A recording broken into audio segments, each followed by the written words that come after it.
Hey you guys, I am super excited about today's video. Now you are probably wondering, why am I so dressed down today? Well, I am dressed down today because I'm actually going to the gym, but I said nope, let me get this video done before I go to the gym. Now I know what you're thinking, but Michelle, you have on makeup, you have a little eyeshadow, a little lip gloss. Well, the lip gloss is gonna stay, but the eyeshadow, that will go away once I'm done with this video. So I said let me just jump in, get this video done, and just to give you all a little update. Let me see if you all can see, y'all, these packs, good grief, they're coming together.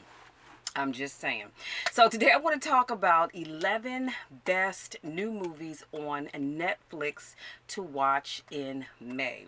So Netflix is gearing up for a summer filled with hit movies, and it all kicks off this month, you guys, which was a perfect segue for me sharing my whole pecs, because I'm trying to tell y'all I'm back in the lab cooking things, because we're trying to get ready for that summer body. Well, heck, I'm just trying to get ready for a new body, period. Okay.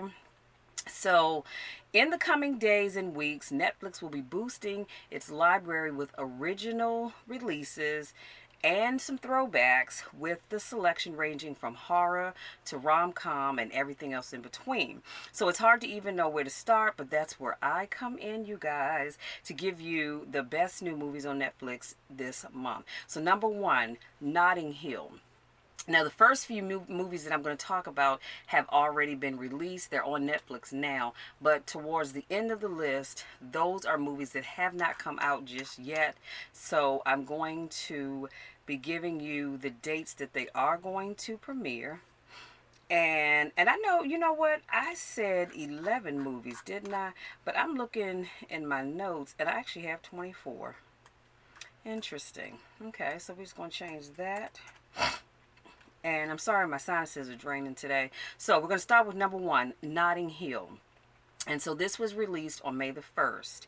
And it stars Julia Roberts and Hugh Grant. And they star in this classic rom-com about bookstore owner William and glamorous actress Anna, when their two separate worlds collide one day with a visit to William's bookstore. Anna finds herself drawn to a man she's never met before. She falls in love with him. Now, whether you're watching it for the first time or the fifth time, Notting Hill is a must-watch. I will have to admit that I've never seen this movie, but it does sound interesting, so I may check it out. Number two, Back to the Future.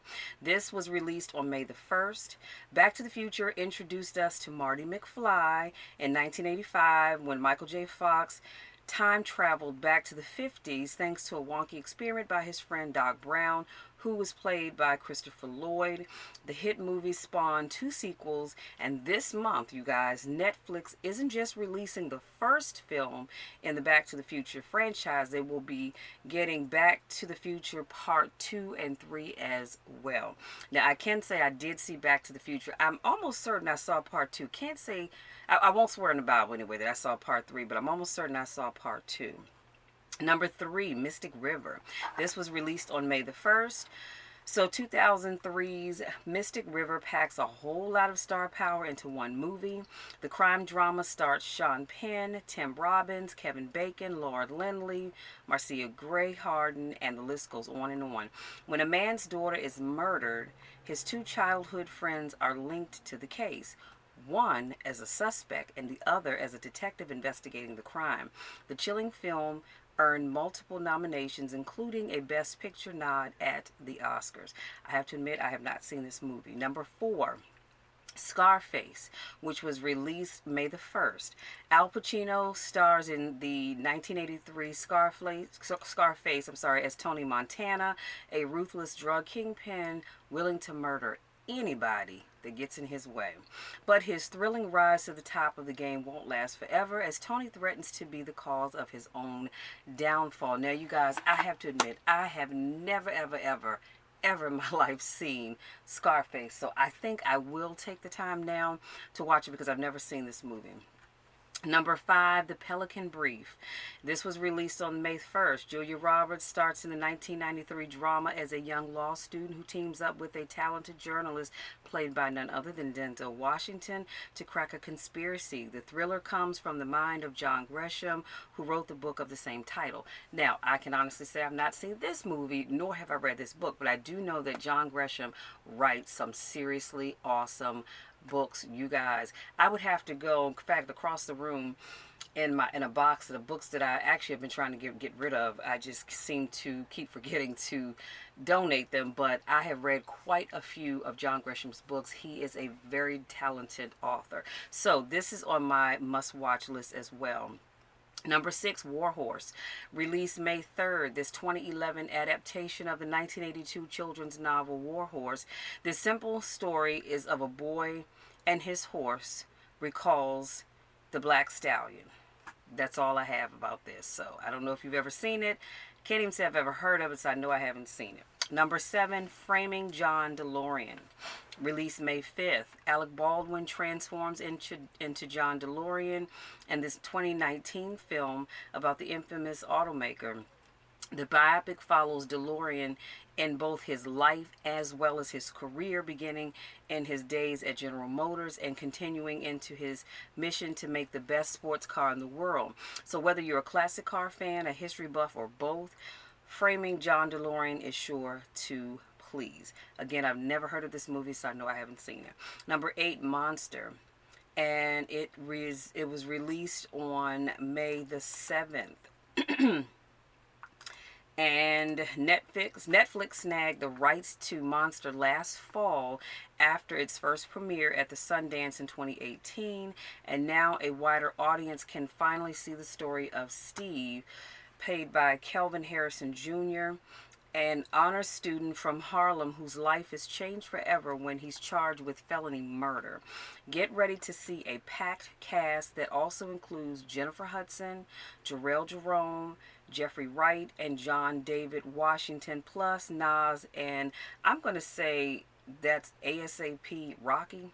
I guess so. It's just $AP, so I guess that's what that is. Number 9, Quartet, was released on May the 10th.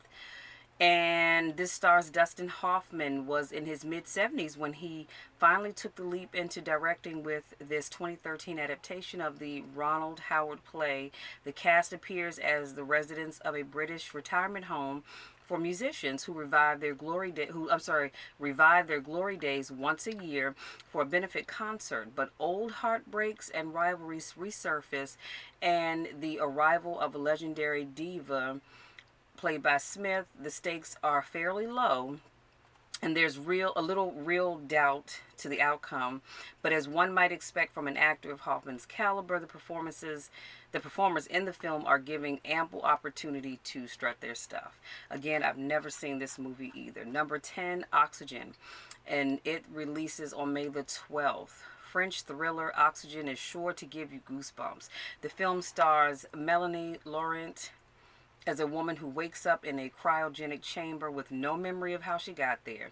Even worse, the oxygen in the chamber is slowly depleting, making her fight for her memory and her survival even more urgent. Again, I've never heard of this movie, so I know I haven't seen that, but I definitely will be checking it out. Number 11, The Woman in the Window, releases May the 14th. The long wait for The Woman in the Window is finally over. I was not aware that there was a wait, but apparently there was.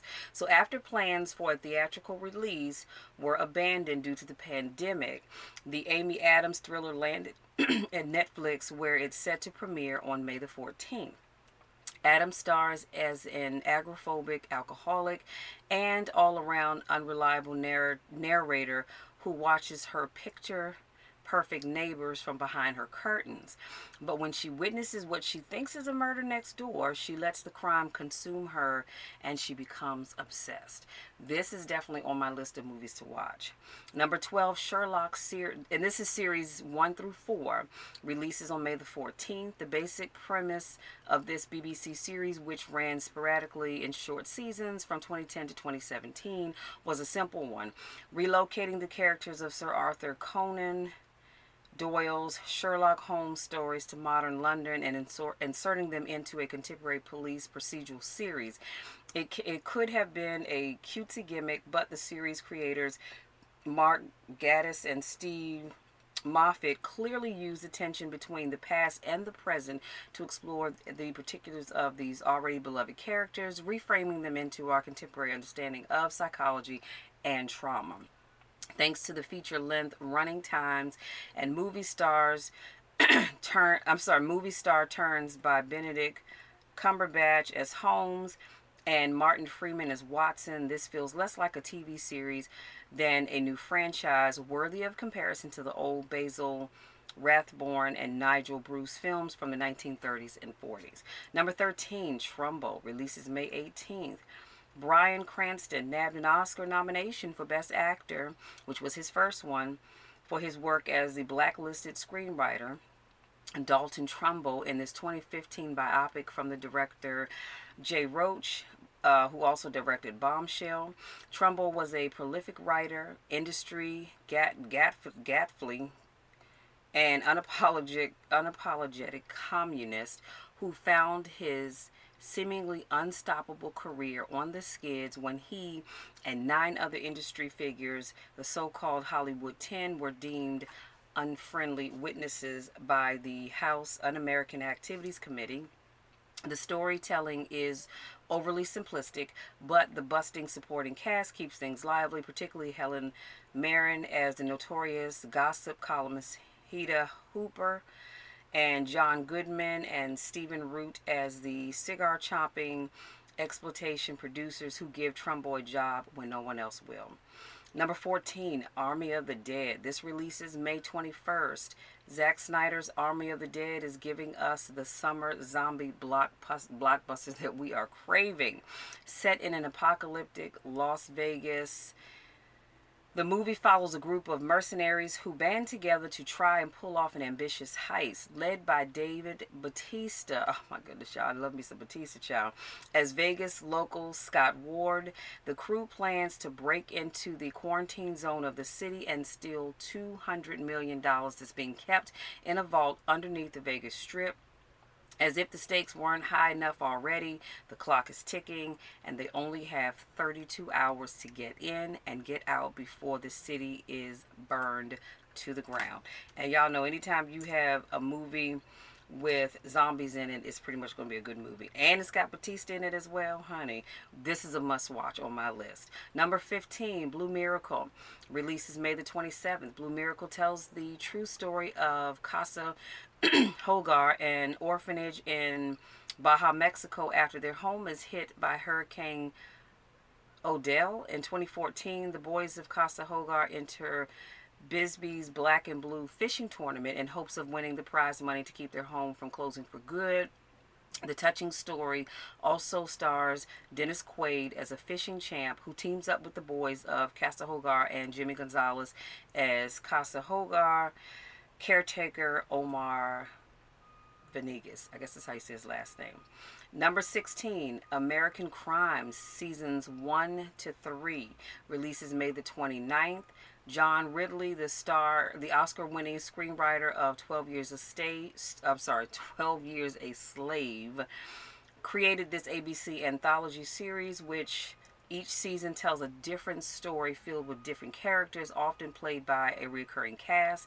It never quite found an audience, apparently, perhaps because its sense of slow burn, serialized storytelling is more common on cable and streamers than on network television, but it's a sharp and thoughtful series tackling contemporary issues of race, class, gender, and crime with a welcome nuance. Number 17, My Week with Marilyn. This releases May the 29th, where we see Marilyn Monroe was such an icon, such a seemingly intimidating mixture of charisma. I can't even pronounce this word. Basically, she was naive and sexuality. The director Simon Curtis and the screenwriter Adrian Hodges choose wisely not to craft a cradle to the grave biopic, focusing instead on a moment of career crossroads for Monroe.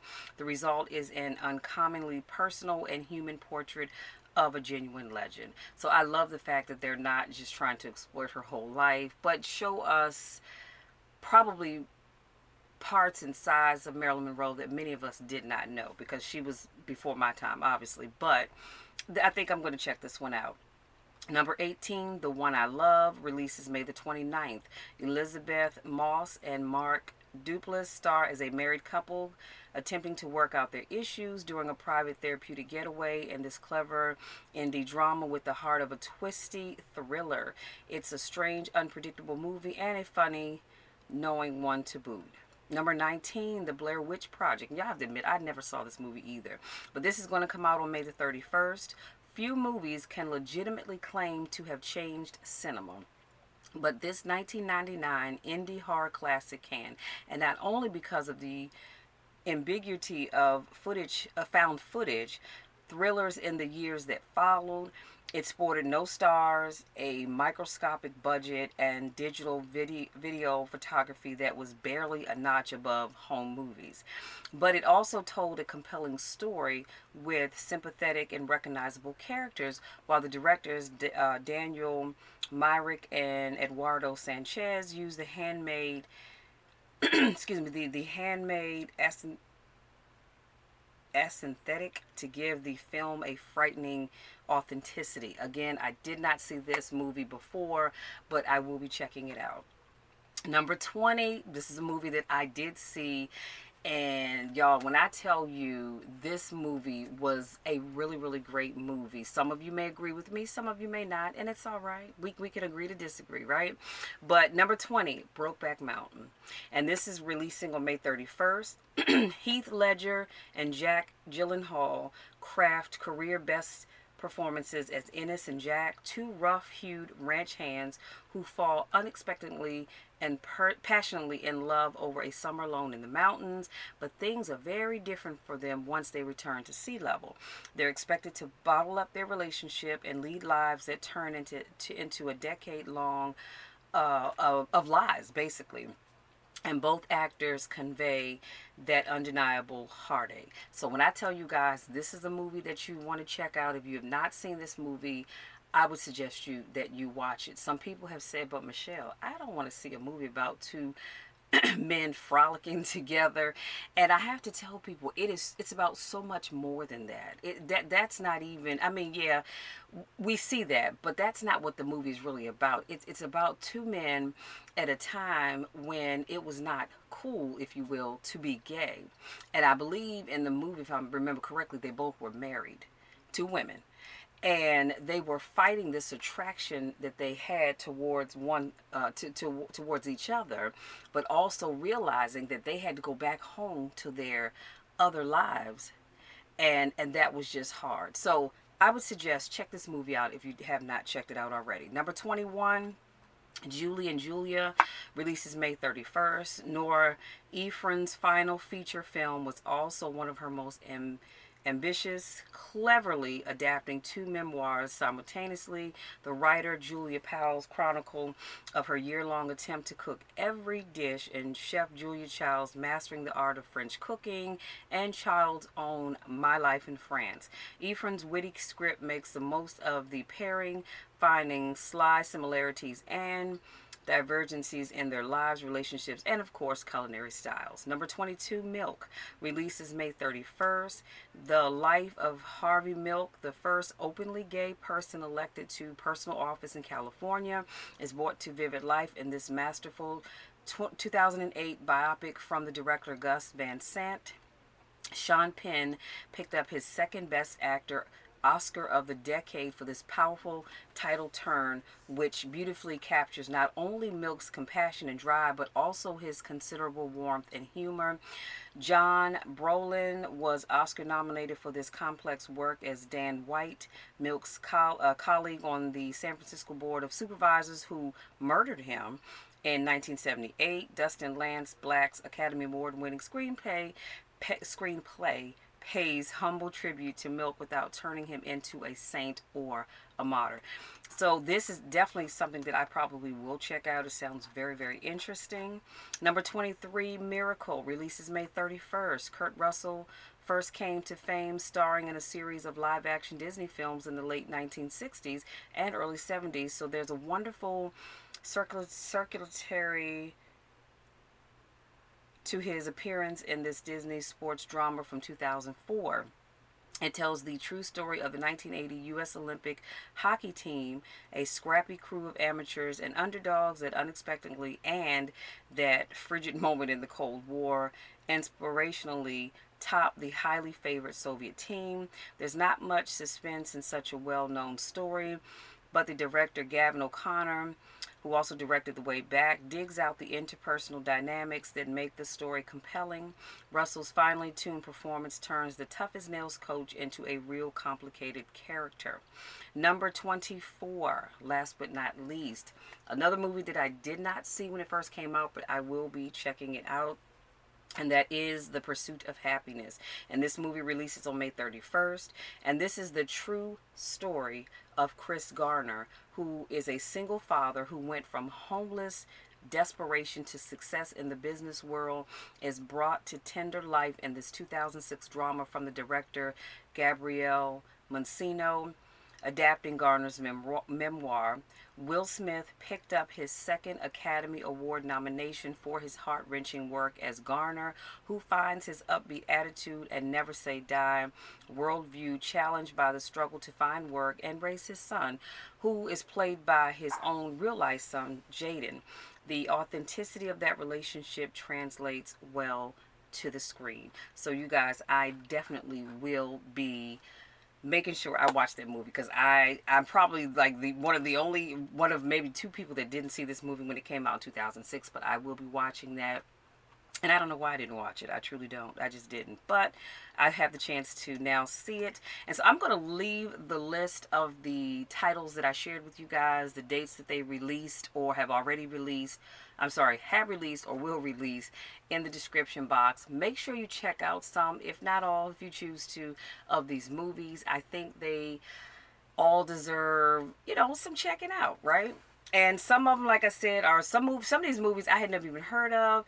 Many of them I have, and I've either watched and won't mind watching again, or I've heard of and I just didn't watch it for whatever reason. So that's all I have, you guys. I just wanted to share this random video with you because when this came across my desk, I thought, oh, you know what? I need to talk about this, because somebody somewhere is probably thinking, I'm tired of looking at the same old stuff, the same old reality shows. Well, now you can go to Netflix and check this out. And if you don't have Netflix, guess what? This is the perfect time to sign up for it. I love my Netflix. I watch Netflix more than I watch regular TV.